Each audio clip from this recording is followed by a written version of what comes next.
આદિવાસી વિસ્તારમાં ચૂંટણીના ઝંઝાવાતી પ્રચારને લઈને ફરી એક વખત ધારાસભ્ય ચૈતર વસાવાએ આકરા તેવરો અપનાવ્યા છે. વિરોધીઓ છે તેમના પર વરસ્યા છે અને છોટાઉદેપુરમાં પણ જે પ્રકારે તેમણે ઝંઝાવાતી પ્રચાર કર્યો હતો તે મામલે પ્રતિક્રિયા પણ આપી છે.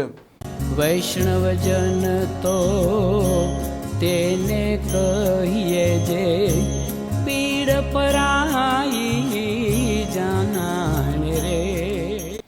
નમસ્કાર, આપ જોઈ રહ્યા છો નવજીવન ન્યૂઝ. હું છું આપણી સાથે તોફિક ગાંચી. આદિવાસી વિસ્તારોમાં સતત ફરી રહેલા ધારાસભ્ય ચૈતર વસાવા તેમની પાર્ટી એટલે કે આમ આદમી પાર્ટીનો ગઢ મજબૂત કરવા અને તેમના ઉમેદવારો છે તેમને જીતાડવા માટે મેદાને લાગ્યા છે. અને બીજા પક્ષે ભારતીય જનતા પાર્ટીના નેતા અને નાયબ મુખ્યમંત્રી હર્ષ સંઘવી પણ આદિવાસી વિસ્તારોમાં સતત પ્રવાસો કરી રહ્યા છે અને તે કોંગ્રેસ અને આમ આદમી પાર્ટીને આડે હાથ લઈ રહ્યા છે. જ્યારે ચૈતર વસાવા ફરી એક વખત તેમના જ અંદાજમાં વિરોધીઓ પર વરસ્યા છે અને ભારતીય જનતા પાર્ટી છે તેની પણ ધૂળ નીકાળી છે. આપણા આદિવાસીની અસ્મિતાનો સવાલ છે.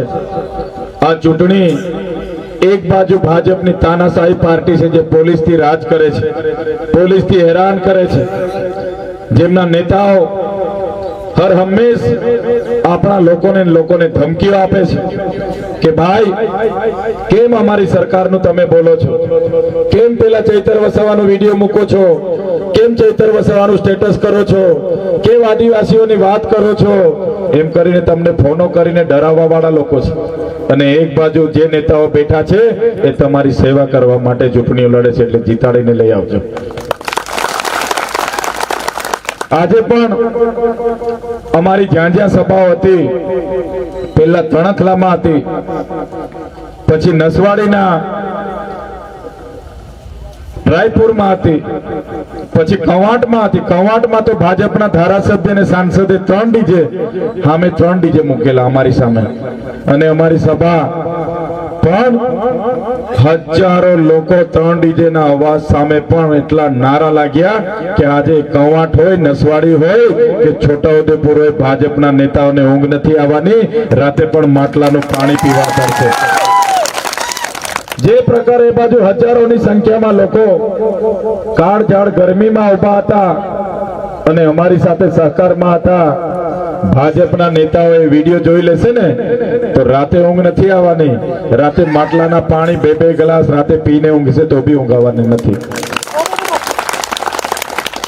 ત્યારે ચૈતર વસાવા ધારાસભ્ય ચૂંટાયા અને 3 વર્ષ થયા છે. અમારી સરકાર નથી તો પણ કામ કરીએ છીએ. તો આખું ગુજરાત આજે ચૈતર વસાવાને ઓળખે છે. ગુજરાતમાં 162 ધારાસભ્ય ભાજપના ચૂંટાયેલા છે. ભાજપના અંદર પણ કોઈને ઓળખતા નથી. અમે પણ અડધાને ઓળખતા નથી કોણ કાનો ધારાસભ્ય છે. પણ આ તમારા આદિવાસી દીકરાને ગુજરાતના કોઈ પણ ખૂણામાં ઉતારી દેજો. નાના છોકરાઓ પણ આપણને ઓળખે છે, નાના છોકરાઓ, વડીલો બધા ઓળખે છે. અમે બાજુ જઈએ, કોઈ જગ્યાએ ચા પીવા ઉભા રહી જઈએ તો વધારે નહીં પણ 10-15 જણ તો ફોટાવાળા ઉભા રહી જાય છે કે સાહેબ ફોટો લેવાનો છે. આશીર્વાદ એ આપણા વડીલોના છે, તમારા આશીર્વાદ છે જેના થકી આજે આપણું નામ. ત્યારે સાથીઓ, એક બાજુ આ ભાજપની સરકાર અમને વારંવાર જેલમાં નાખે છે. તમે જોયું હશે, હમણાં પણ ચૈતર વસાવાએ 1 કિલોનો ગ્લાસ માર્યો, કાચનો ગ્લાસ માર્યો એટલે એને જેલમાં નાખ્યો એવું કહેતા હતા. હવે મારા વડીલોને બધા બેઠા છે, મારી માતાઓ બેઠી છે. હવે 1 કિલોનો કાચનો ગ્લાસ આ ચૈતરભાઈ માથામાં મારે તો પેલો માણસ ટાટા બાય બાય થઈ જાય કે ના થઈ જાય? થઈ જાય કે ના થઈ જાય? કહી દો. હા, જતો રહે ને એ તો. છતાં ખોટો કેસ બનાવીને મને વડોદરાની સેન્ટ્રલ જેલમાં રાખ્યો. 1 દિવસ, 1 અઠવાડિયું નહીં, 1 મહિનો નહીં, 80 દિવસ રાખ્યો. અને 80 દિવસમાં એમના આઈપીએસ અધિકારીઓ આવે, એમના મંત્રીઓ તંત્રીઓના મેસેજ લાવે કે ભાઈ તમે કેમ સરકાર સામે બોલો છો, તમે કેમ આદિવાસીઓનું આંદોલન કરો છો, તમે કેમ નર્મદાનું પાણી માંગો છો, કેમ શિક્ષકો માટે લડો છો, કેમ શાળા માટે લડો છો, તમને શું જોઈએ? તમારે મંત્રી બની જાઓ અમારી સામે. અમારી સરકાર હવે બદલવાની છે, મંત્રીમંડળ બદલવાનું છે, મંત્રી બની જાઓ. મંત્રી બની જાઓ, નહીં તો જેલમાં કારકિર્દી પૂરી કરી દઈશું, એવું અમને જેલમાં બહુ ડરાવે, બહુ ધમકી આપે. એક અંધારી કોટડીમાં હતા, છતાં આ લોકો મને ડરાવતા હતા. ત્યારે પણ આ ચૈતર વસાવાએ ભાજપિયાઓને કીધું હતું, અમારા પૂર્વજ ભગવાન બિરસા દાદા પણ અમારા અધિકારો માટે જેલ વેઠીને શહીદી વહોરી હતી. આ ચૈતર વસાવા પણ આદિવાસીઓ માટે મરી ગયો. આ ચૈતર વસાવા પણ આદિવાસીઓ માટે લડતા લડતા શહીદી વહોરી લે તો પણ ચૈતર વસાવાને કોઈ ચિંતા નથી. પણ ભાજપમાં આવીને અમારા લોકોની દલાલી કરવાની, અમારી ગુલામી કરવાની એ અમને ક્યારે પોહાય એમ નથી. આ લોકોએ દરેક જિલ્લામાં ગયા અને કેવડાયું કે ચૈતર વસાવા આમ, ચૈતર વસાવા તેમ, ચૈતર વસાવા ફલાણા ઢીકણા, પણ લોકો એમનું માયના નહીં. પછી આ લોકોએ નવો ખેલ કર્યો. આ લોકોએ મનસુખભાઈને પ્રેસ કોન્ફરન્સ કરાવી. મનસુખભાઈએ કીધું કે હવે હું નથી લડવાનો, આ વિસ્તારના યુવા નેતાને હવે તક આપવાનો છે. મારી વાત કરતા હતા એટલે લોકોને ગુમરાહ કરવાનો. અરે મનસુખભાઈ હોય, એમના ભાજપના નેતા હોય, 2024માં પણ એમના પ્રદેશના નેતા ભરૂચ લોકસભા લડાવવા માટે મને આજીજી કરતા હતા. એમના આ વખતે પણ મંત્રી બનાવવા માટે મને કહેતા હતા, ધમકાવતા હતા. ત્યારે પણ હું ભાજપમાં નથી ગયો. આ ચૈતર વસાવા ભાજપમાં જવા વાળા લોકો નથી. આ ચૈતર વસાવા ભાજપ સામે લડવા વાળા છે. માણસોને ગુમરાહ કરવા માટે નવું નવું લાવે છે. ત્યારે મારે કહેવું પડે કે આ આમ આદમી પાર્ટીના અમે સૈનિકો છે. આ આમ આદમી પાર્ટી એક ગુજરાતમાં આંદોલનમાંથી ઊભી થયેલી પાર્ટી છે. આમ આદમી પાર્ટી માન્ય કેજરીવાલજીની, માન્ય ભગવત માનજીની કે ગોપાલ ઇટાલિયાની કે સુદાનભાઈ ગઢવીની કે ચૈતર વસાવાની માત્ર પાર્ટી નથી. આ પાર્ટી એ તમારા જેવા સામાન્ય લોકોની પાર્ટી છે. આ ઉમેદવારો પણ તમે જોઈ લો. ભાજપમાં એમના ધારાસભ્યનો છોકરો ધારાસભ્ય લડે, ધારાસભ્યનો વેવાય ધારાસભ્ય લડે, ધારાસભ્યના એમના ભાઈ જિલ્લા પંચાયત લડે. જ્યારે આમ આદમી પાર્ટીમાં તમારામાંથી આવેલા લોકો ઉમેદવારી તરીકે તમારી વચ્ચે આવે છે.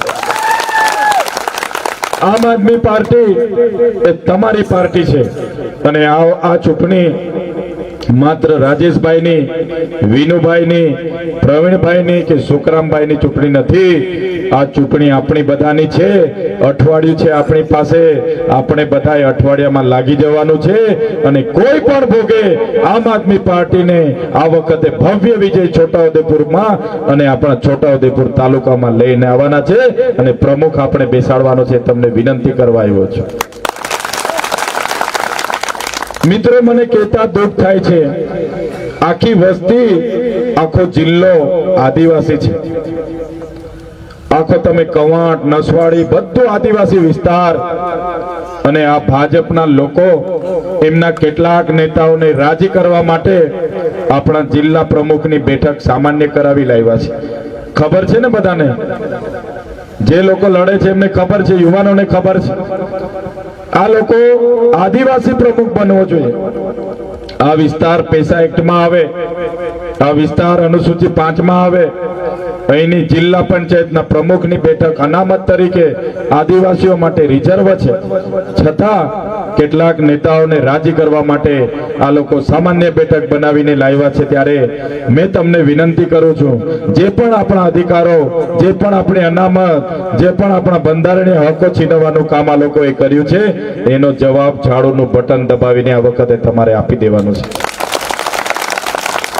સાથીઓ, આગળ પણ જંગલની જમીનો માટે હું એકલો લડ્યો છું. નર્મદાના પાણી માટે લડ્યો છું. આ વિસ્તારના લોકોના દવાખાનાની સુવિધાઓ માટે હોસ્પિટલોમાં પણ અમે ગયા છીએ. આ વિસ્તારમાં તુરખેડા જેવા વિસ્તારોના રોડ નથી, ત્યાં જે બહેનોને હાલાકી પડે છે ત્યાં પણ અમે ગયા છે. ત્યારે આ મોકો તમને આવ્યો છે. તમને વિનંતી કરું છું કે અમે તો આગળ પણ લડ્યા, હમણાં પણ લડીએ છીએ, પણ આવનારા દિવસોમાં વધારે તાકાતથી લડવા માટે તમારે તાલુકા અને જિલ્લા પંચાયતોમાં આપણા ઉમેદવારોને ચૂંટાવીને લાવો. અમે તમને ખાતરી આપીએ છીએ, તમારી સાથે જ્યાં પણ અન્યાય કરશે, એ ચાહે ભાજપના નેતાઓ હોય, એ ચાહે પોલીસ ખાતું હોય, એ ચાહે જંગલ ખાતું હોય, તમારી લડાઈ અમે વિધાનસભા સુધી લડવા માટે તૈયાર છીએ. કોઈને ડરવાની જરૂર નથી. જે પોલીસ અધિકારીઓ કે જે નેતાઓ જે આપણા આદિવાસી સમાજને ડરાવવાની વાત કરતા હોય તો એ લોકો આપણો ઇતિહાસ જોઈ લે. આપણા ખાદ્ય નાયકથી માંડીને જે આંદોલનકારીઓએ અંગ્રેજો સામે નથી ઝૂક્યા, આજે તો કાળા અંગ્રેજો છે એની સામે પણ અમે ઝૂકવાવાળા નથી. અને જે